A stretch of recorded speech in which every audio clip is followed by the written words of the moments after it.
Everyone, I am Nazmiline A. Perez.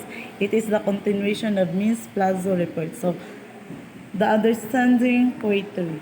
Poem is a piece of writing usually using some kind of rhyme scheme or metrical pattern that expresses a writer's feelings or the feelings of a persona. So, kabalo naman tab, di ba kung unsa ning poem, mo ni ang tula. So, it is expressing our ideas, thoughts, and emotions kung happy bata or sad bata is makakreate og poem bitaw. Poetry is usually arranged in lines. A group of lines is called a stanza.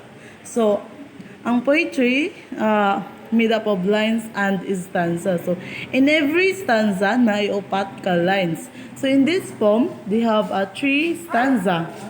So, poems may have a regular rhyme which is the repetition of a similar sounds.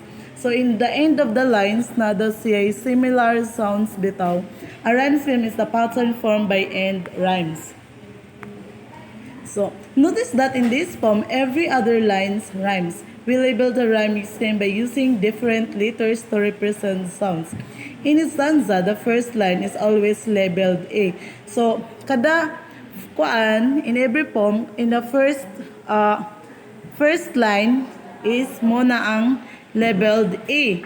If the second line does not rhyme with the first, it is labeled B. Kung dili magkatugma ang last word sa second line, sa first line, i-labeled na to siya og B. Like for example, there's I heard them tell the story of the man who could not see.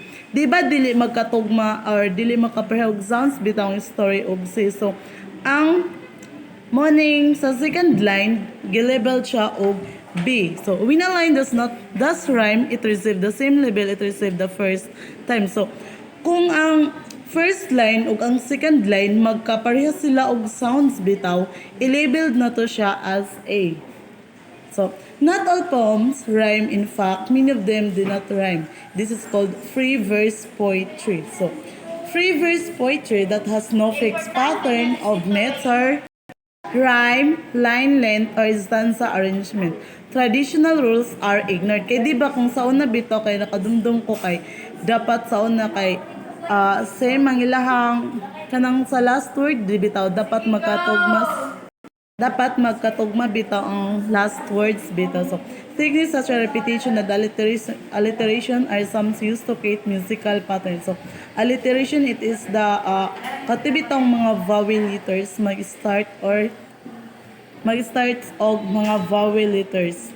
Then, wala siya limit bitaw kung asa tagas ba siya lines or mubo. Then, ang stanza arrangement pod o kana bitong dili sila magkatugma. So muna ginatawag na free verse. Example of this morning examples of free verse.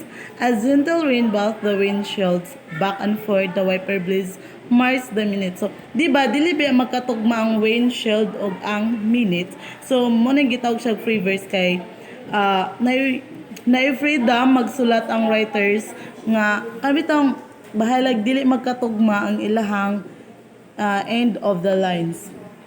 So, in graphical elements in poetry, poets have the power to create meaning with words and form. We know that figurative language such as similes, metaphors, and hyperbole help really meaning.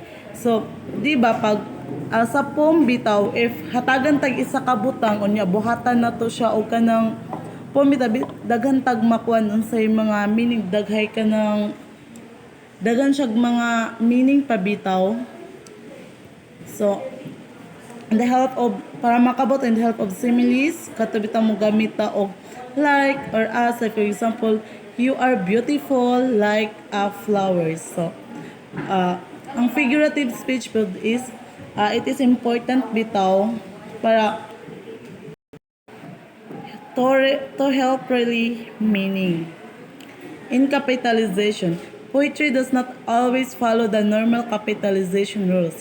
In most poems, you will see the first letter of each line is capitalized, whether or not it starts a new sentence. However, some poems do not do this, and in general, this is not what we are talking about when we look the effect of capitalization on poetry. So, di ba, dili tanan na nag-start siya o capitalization, o dili tanan nga nag-start siya capital letter, na uban nga na capital letter, na uban pod nga wala capital letter sa pagsugod sa line. So, line length. In a free verse poems, line length can be used as graphical element of affect the meaning, reinforce the meaning, or enhance the meaning. When you read poetry, consider how the length of the lines might be important. Look for the lines that are longer or shorter than most other lines. So like for example, diri abitaw. So why does the length of this tree grab reader's attention? Kani bitaw mga mubo lang na mga mubo na line. Di ba dra kay murag mag-stop sa ta dira mag-stop sa ta dira din magmuni-muni sa ta kung i-feel na to ang kaning unsay pasabot ani nga poem. So word possession. Word possession can be used to show the relationship between the words and ideas. Di ba? Di ba kung hatagan tag words, di ba daghan na dayon tag ma-create na ideas bitaw? Look for the words that stand out because they change position or replaced by themselves. Create image because they form shape. Another way that poets use word position in poem is to separate keyword for emphasize or to make a point. So, di ba, kabantin mo sa poem is, dili ta makasabot sa first line lang bitaw. So, if mag-deeper pa ta, magbasa ta sa second line, third line, di ba, makasabot na ta tungod kay sa katong another keywords bitaw na ilahang gibutang dito. So, as you read poetry, look for the graphical elements such as capitalization, line length, and word position.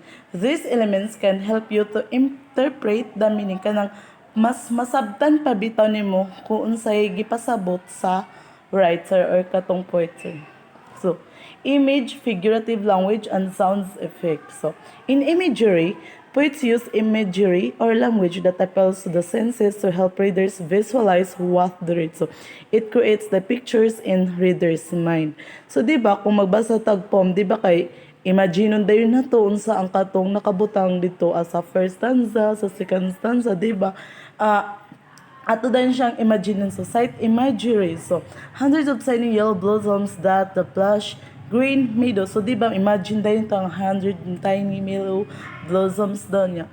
In sound imagery, horns honk and sirens scream across the night. So, imagine dayon na to nga, kanang kung unsay nakabutang dito, di ba, magunong sa ta kay ikuan sa to, i-feel sa gid na to kung like for example sound imagery kung saba ba or silence ba, maka-imagine dayon ta nga kuan unsa tong kung sa maka-imagine dayon ta.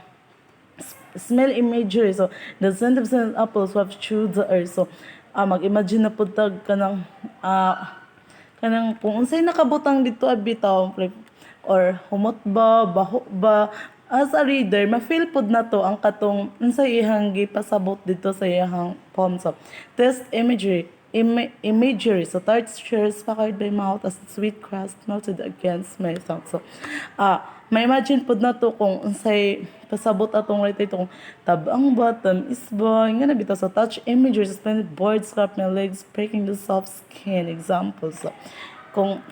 So, in imagery, kung unsay kato bitaw naa dito sa poem, is ato dayon ma-imagine bitaw, ato siyang ma-imagine dayon. So, in figurative language, communicates ideas beyond the literal meanings of words. Kanang mas masabtan pa bitaw na to like simile uses like or as to compare seemingly unlike things. Next is metaphor implies the comparison instead of directly stating it. Hyperbole is an extreme exaggeration kanang over. Poets are use personification to write about an idea, an object, or animals as if they were a human. So, an idiom is an expression whose meanings cannot be understood by simply joining the meanings of the words. So, similarly, my brain is like a cluttered garage. So, cluttered garage kanang bisag unsa bitaw ang naa ditoan na mga kuan kanang bisag unsa na bitaw na mga gamit ang tuwa dito. So ang iyang brain is like a cluttered garage. Metaphor, my brain is cluttered garage. So Just sa metaphor is wala na bitaw siya gamit og like. Personification kay ang usa ka butang or kanang non-living things is hatagan nimo siya og kanang bitang kanang buhay bitaw. Like for example, the wind danced through the meadow. My friends' unkind words punch me in the gut. So, my friends' unkind words kanang mga bad words is kanang gut in the gut. So, munang personification. So, hyperbole. I've told you a million times to stop talking. So, di ba, dili ba na tumabuhat ng kuan, kanang million na kuan, million ka istorya, di ba, dili na di ba, overray ra sa mabot og million times to stop talking, di ba? Overray ra. So, I'm so hungry, I could eat a horse. So, di ba, overray ra sa magkaon kag kuan kabayo. So, di ba, mo nang hyperbole. Alliteration is the repetition of a consonant sounds at the beginning of words. So, pero bitaw, makakuha siya sounds bitaw kay di ba nindot ang poem pagka nang kanabitong na sila sounds bitaw. Moses let the motor run for the moment. So, consonants nga nagbalik dito is ang letter M. Assonance is the repetition of the same vowel sound. So, three sheep bled in the dark night. So, di ba, nindot biya paminawon pag kanabitang nagkabalik-balik. Three sheep bled in the dark night. So, consonants is the repetition of consonant sounds at the end of non-rhyming words or syllables. So, all mammals named some are clammy. Di ba, nindot siya paminawon. So, a writer may use alliteration, assonance, or consonants to reinforce meaning, to enhance the meaning, or simply to draw attention to particular words in a poem. So, gigamit ni sila para mas masabtan pa bitaw nimo ang katong unsa ang gipasabot sa writer.